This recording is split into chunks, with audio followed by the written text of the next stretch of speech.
शिवाध्यानम् ॐ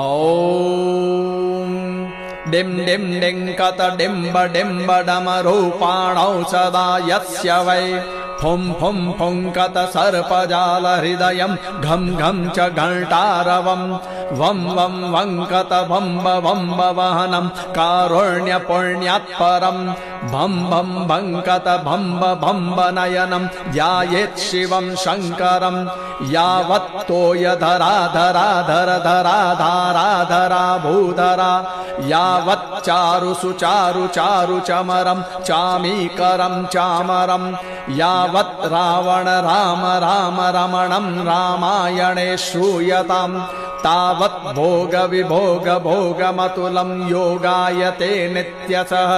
यस्याग्रे द्राट द्राट द्रुट द्रुटममलं टन्ट टन्ट टन्टटं तैलं तैलं तु तैलं कुकु कुकु कुकुमं खङ्ख खङ्ख सखङ्खं डंस डंस डुडंस डुहि चकितं भूपकं भूयनालं ध्यायस्ते विप्रगाहे सवसति सवलः पातु वः चन्द्रचूडः गात्रं भस्मसितं सितं च हसितं हस्ते कपालं सितं खट्वङ्ग च सितं सितश्च वृषभः कर्णे सिते कुण्डले